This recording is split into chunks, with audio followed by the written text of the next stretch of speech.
Higher tutorial में आपका स्वागत है।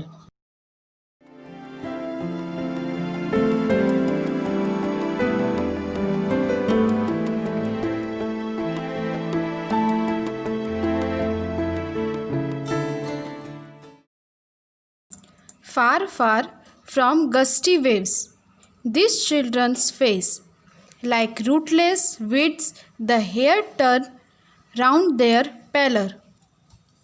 इन बच्चों के चेहरे में दूर दूर तक शक्ति नहीं दिखाई दे रहा है और इन बच्चों के बाल बिना जड़ों के खरपतवार के समान दिखाई देता है। The tall girl with her weight down head. वह लंबी लड़की अपने सिर को उदासी से नीचे झुकाई हुई है। नीचे झुकाई हुई है का मतलब उसका जो पढ़ाई का जो बर्डन है, उसकी जो चिंता है, उससे वो अपने सिर को झुकाई हुई है नर्वसनेस के कारण। The paper seeming boy with rat's eyes, the stunted unlucky hair of twisted bones, reciting a father's gnarled disease, his lesson from his desk. कवि ने यहाँ एक दूसरे बच्चे के बारे में कहा है कि वहाँ एक पतला सा नाजुक लड़का, पेपर जैसा, चूहे जैसी आँखों वाला लड़का जो अविकसित है और वह छोटे कद का, टेढ़ी मेढ़ी हड्डियों का, वह अपने डेस्क से अपना पाठ नहीं परंतु अपने पिता की ग्रंथि युक्त बीमारी को दिखा रहा है। At back of the dim class, one unnoted, sweet and young, his eyes live in a dream of a squirrel's game in tree room other than this. अब तीसरा बच्चा जो कम रोशनी में मंद वर्ग के पीछे एक प्यारा सा युवक बैठा है जिस पर किसी का ध्यान नहीं गया। कवि कहते हैं कि उनकी आँखों में सजीव सपने दिखाई पड़ते हैं परंतु उसका मन पढ़ाई में नहीं है। वह खिड़की के बाहर गिलहरी के खेल को बनाए गए वृक्ष के खोकर के सपने लेता है। जिस प्रकार गिलहरी एक एनर्जेटिक होती है, उसी प्रकार वो भी लड़का उस गिलहरी को देख के, उसकी रोशनी में खेलता देख के उसे अपने क्लास के मंद रोशनी में बैठे रहना पसंद नहीं आता। On the sour cream walls, donation, Shakespeare's head, cloudless at dawn, civilized dome, riding all cities.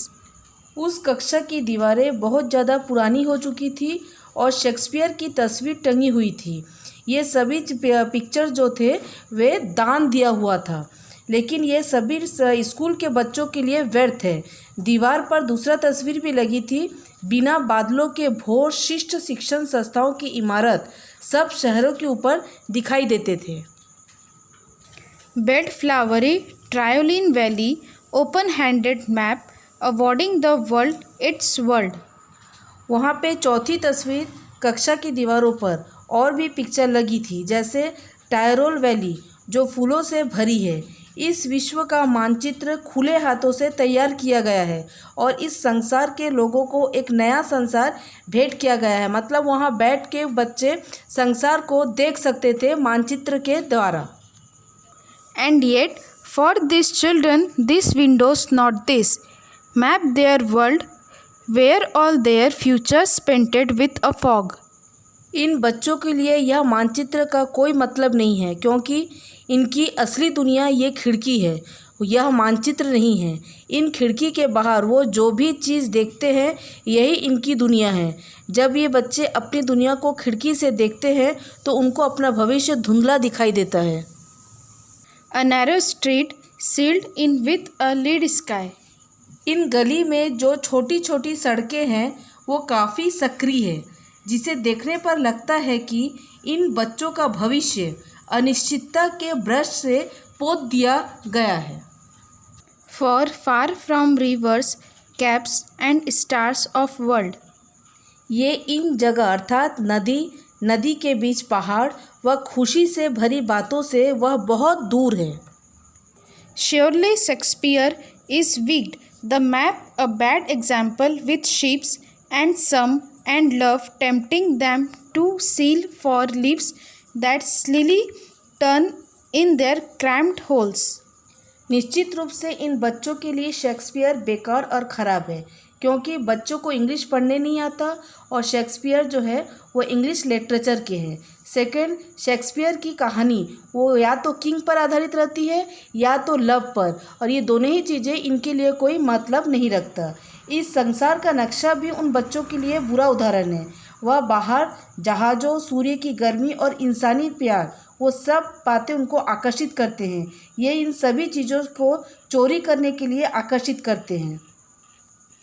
From fog to endless night, on their slag hip, these children wear skins pipped through by bones, and spectacles of steel with maimed glass, like bottle bits on stones. उनका पूरा जीवन अंधकारमय है। छोटे कबाड़ के ढेरों पर बैठे इन बच्चों की चमड़ी में से हड्डियां बाहर झांक रही है, और ये जो स्टील के चश्मे पहनते हैं वे ऐसे लगते हैं जैसे पत्थरों पर बोतलों के टूटे हुए टुकड़े हो। All of their time and space are foggy slum, so blot their maps with slums as big as doom. उनका सारा समय और जगह या जिंदगी कोहरेदार गंदी बस्तियों में बीतता है। ये बस्तियां उन महत्वपूर्ण लोगों के बनाए हुए नक्शे को कलंकित कर देती है। Unless governor, inspector, visitor, this map becomes their window, and these windows that shut upon their lives like catacombs. जब तक शासक, अध्यापक, निरीक्षक, आगंतुक यह नक्शा इनके संसार की खिड़की नहीं बन जाते, और ये खिड़कियाँ जो उनके जीवन पर कब्र या तहखाने की खिड़कियों की तरह बंद है। Break break open till they break the town. उन्हें तोड़कर खोल नहीं दिया जाए, और इन कस्बों को तोड़कर शहर तक जब तक ना पहुंचाया जाए। And show the children to green fields and make their world run azure on whole sands. और बच्चों को हरे भरे खेत नहीं दिखा दे, और उनके विश्व को सुनहरी रेत पर नीली समुद्री लहरों तक विस्तार नहीं कर दे। And let their tongues run naked into books. The white and green leaves open history, their whose language is the sun.